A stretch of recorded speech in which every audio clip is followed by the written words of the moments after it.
En una fría y desagradable noche, el hogar de una familia se prendió en llamas con el resultado de una persona muerta y otra herida. Un testigo echó la culpa a una estufa de queroseno. La policía local pensaba que se trataba de un incendio provocado. Era necesaria la ciencia forense para esclarecer las contradicciones. ¿Había sido un accidente o un asesinato a sangre fría?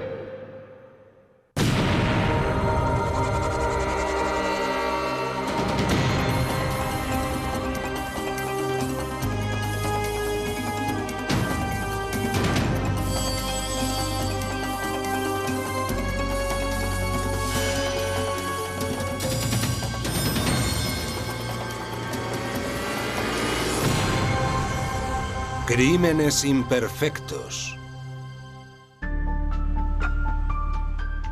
El clima en Jackson, Georgia, suele ser cálido durante la mayor parte del año. Pero en enero de 2003 hubo una inesperada ola de frío con temperaturas muy por debajo de cero. Los cultivadores de cítricos utilizaban estufas de queroseno para salvar sus cosechas de naranjas. Y Jean y Jim Long tenían una estufa de queroseno en el taller de su casa para que las tuberías no se congelaran. Pero sucedió algo terrible.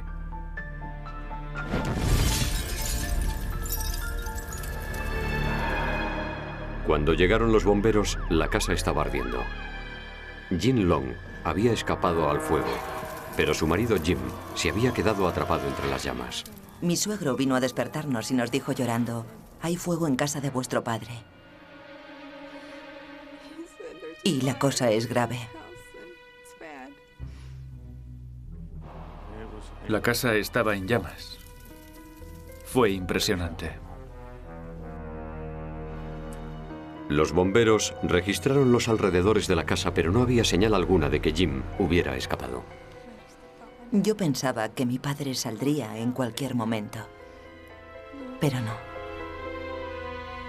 Junto a la casa de los Long había un taller que Jim utilizaba para guardar sus herramientas de jardinería.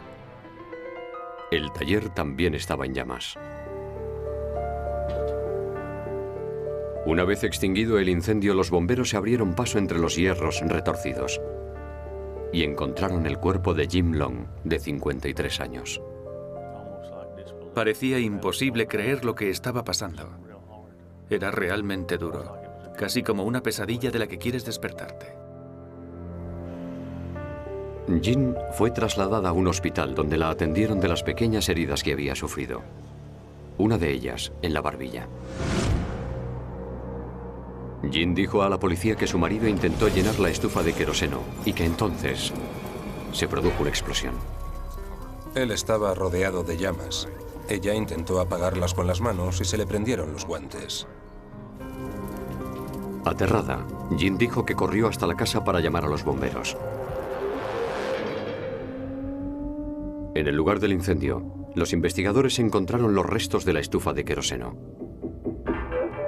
Sin embargo, la garrafa de combustible estaba a la puerta del taller en perfectas condiciones, cosa que no coincidía con la versión de Jean. El mayor Mike Overby mantenía que la posición del cuerpo de Jim no era la normal de la víctima de un incendio. Parecía que tenía las piernas estiradas y los brazos en alto. Daba la impresión de que el cuerpo había sido arrastrado por alguien desde otro lugar. Eso fue lo primero que observé, que el cuerpo no estaba en la posición fetal en la que suelen estar las víctimas de un incendio. Además, Overby encontró unas manchas alrededor del cuerpo de Jim, el tipo de manchas que se producen al usar un acelerante.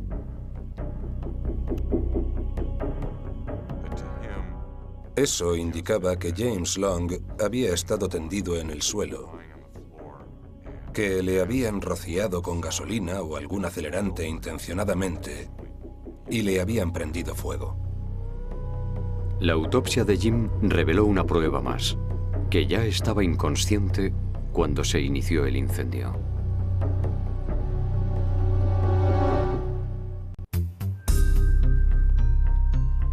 Durante la autopsia de Jim Long, el médico forense descubrió algo sospechoso.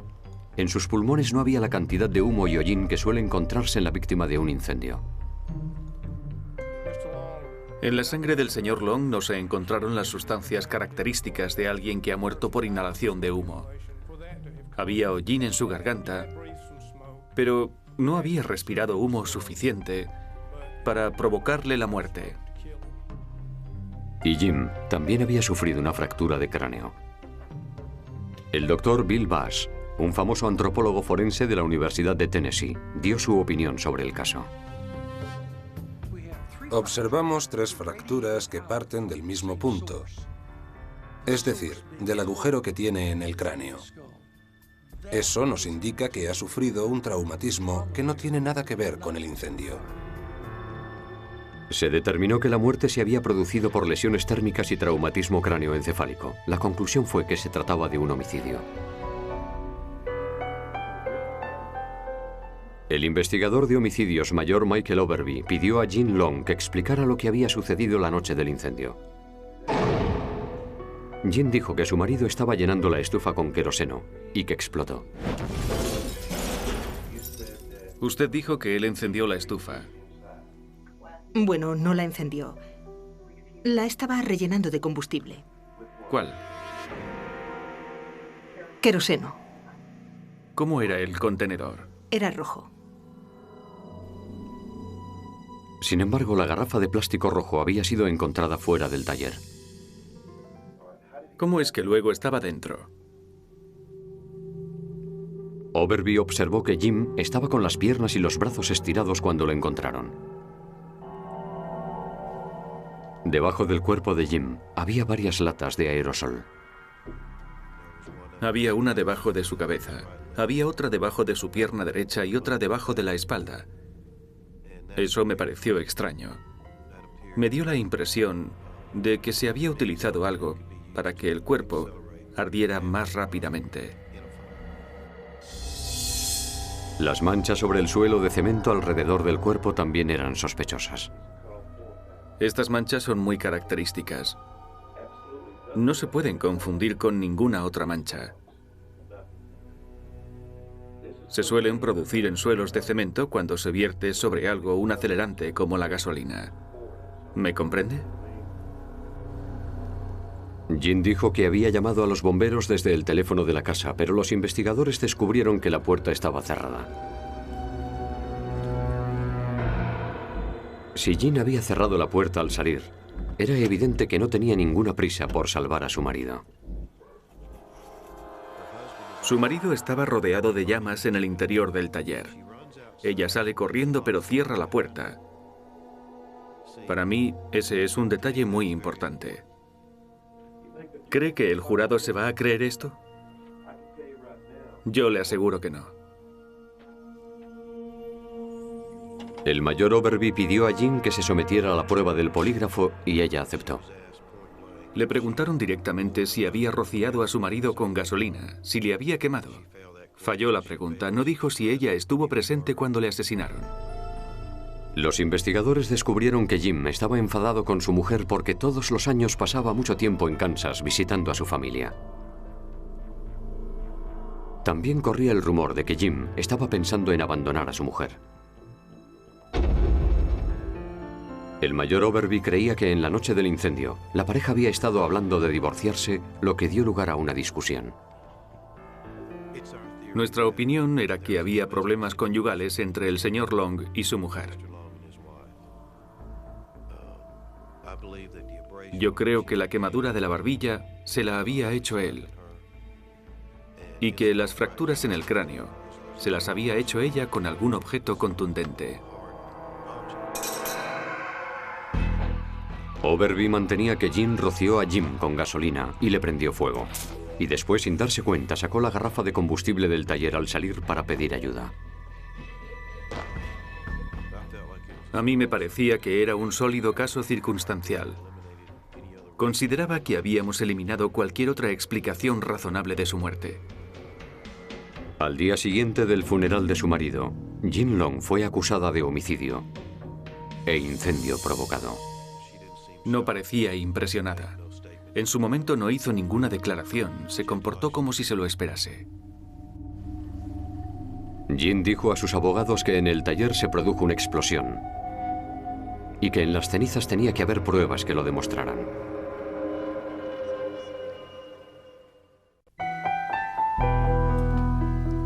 La familia de Jin Long contrató a los abogados defensores Wade Crumbley y Barbara Moon porque se temían que el juicio iba a ser largo y difícil. Barbara Moon fue a visitar a Jin a la prisión del condado. Era una mujer destrozada y no paraba de temblar y apretarse las manos. A mí me pareció muy sincera y creí en su inocencia. Así de simple.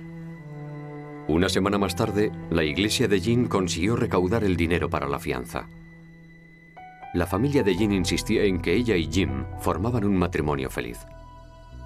La hija de Jim, de un matrimonio anterior, decía lo mismo. Yo me alegré de que conociera a alguien que fuera feliz y que no estuviera solo. Jim siempre estaba con Jin. Si veías a uno, veías a los dos, iban juntos a todas partes. Jin no tenía un móvil económico. El seguro de vida de Jim era de tan solo $40.000. Pero los fiscales estaban convencidos de que se trataba de un caso muy simple. Según los fiscales, ella vio la oportunidad de deshacerse de él. Le roció con gasolina, le prendió fuego y luego dijo a todo el mundo que había sido un accidente. La defensa pidió su opinión a John Lentini, un conocido investigador de incendios. Con respecto a la calidad de la investigación del incendio, puedo decir que era la peor que yo había visto jamás, y he visto muchas malas investigaciones de incendios en mi vida. Esta se llevaba la palma. Los investigadores locales sospechaban que se habían utilizado acelerantes para iniciar el fuego, pero Lentini descubrió que en el taller había contenedores de combustible para la motosierra de Jim. En el taller había excipientes y contenedores de acetileno. Había contenedores de propano y había contenedores de combustible líquido. Había sierras, muchos papeles, ropa y una gran cantidad de combustible. Y la explosión fue tremenda. Lentini refutó el argumento de la policía sobre las manchas encontradas alrededor del cuerpo de Jim. Dijo que el calor del fuego hacía imposible semejante teoría. Una vez que se ha producido un incendio, aparecen todo tipo de manchas en el suelo que se pueden interpretar mal. Es algo muy corriente. Yo mismo he podido crearlas por error. O las he creado a propósito. El investigador de homicidios dijo que la posición del cuerpo de Jim era sospechosa. Desde el principio comprendimos que el hecho de que estuviera tendido en el suelo con las piernas estiradas y los brazos en alto indicaba que le habían colocado allí. Pero Jim siempre había mantenido que su marido había luchado por escapar de las llamas. ¿Era posible que Jim se hubiera golpeado en la cabeza con la mesa metálica y que eso le hubiera causado el traumatismo cráneoencefálico dejándole inconsciente? Sin duda recibió un golpe en un lado de la cabeza que le produjo las fracturas, pero no sabemos quién le dio el golpe o si se lo dio él mismo.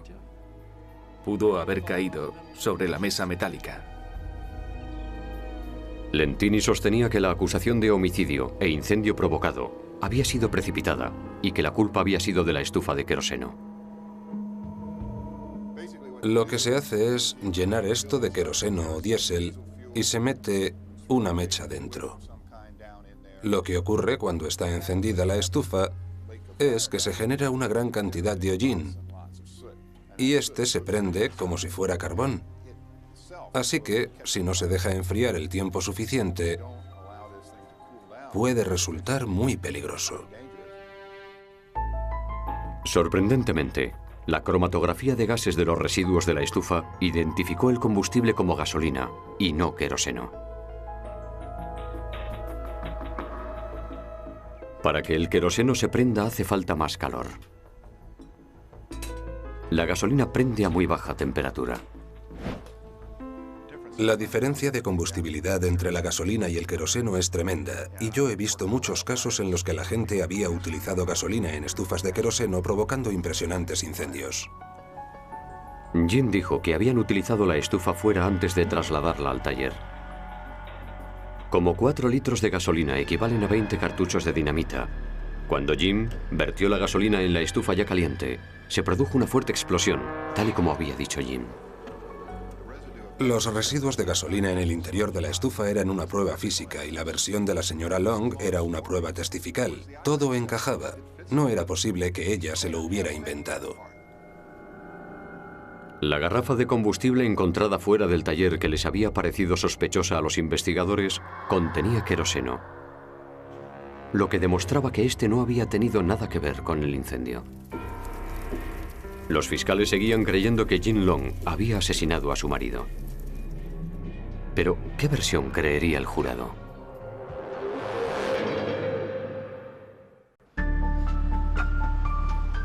Cuando Jim Long compareció en el juicio por el asesinato de su marido, los fiscales mostraron al jurado la cinta de vídeo con el interrogatorio de Jim en el que se contradecía.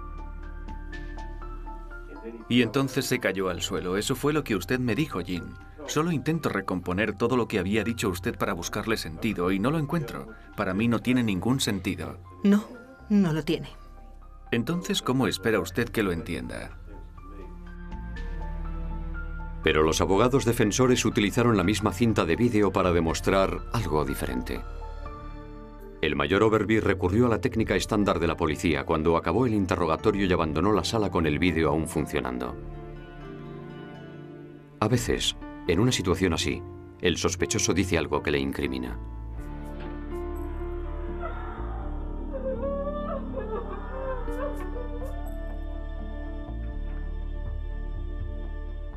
En esta ocasión, Jim dijo otra cosa.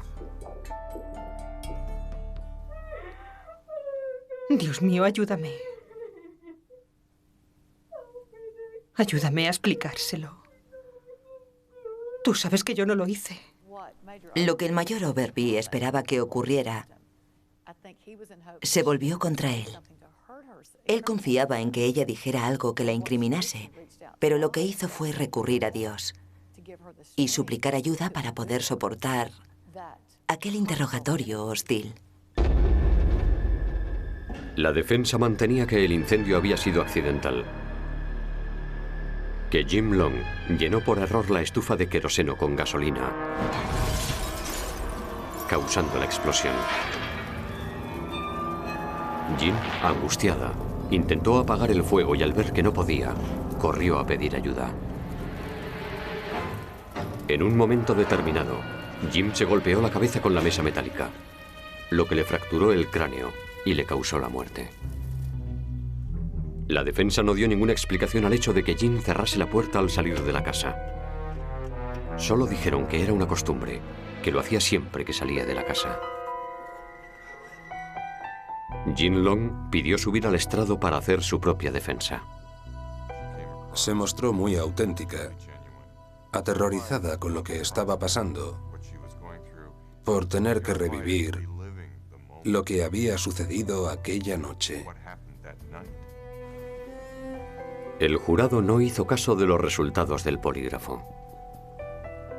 Las pruebas del polígrafo son inadmisibles.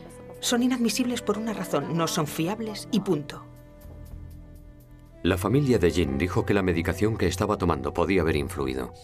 Estaba prácticamente drogada. Estaba tomando las pastillas que le habían dado en el hospital para mantener la calma y aguantarlo todo.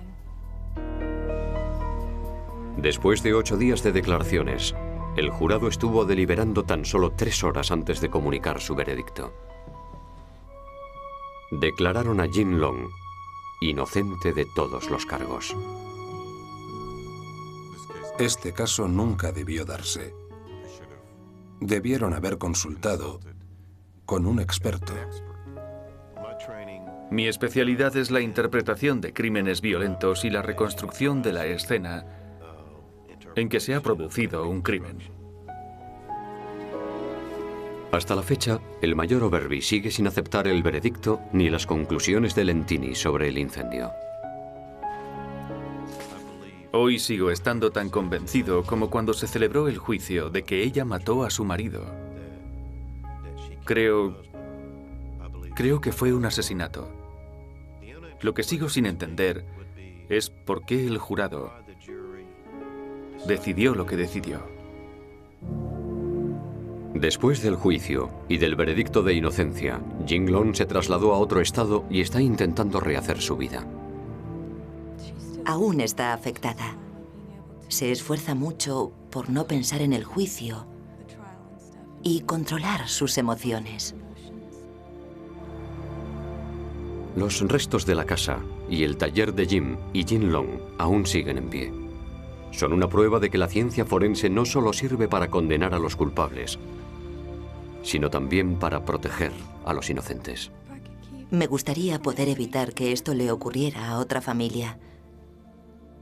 Que otras personas no tengan que pasar por lo que pasamos nosotros.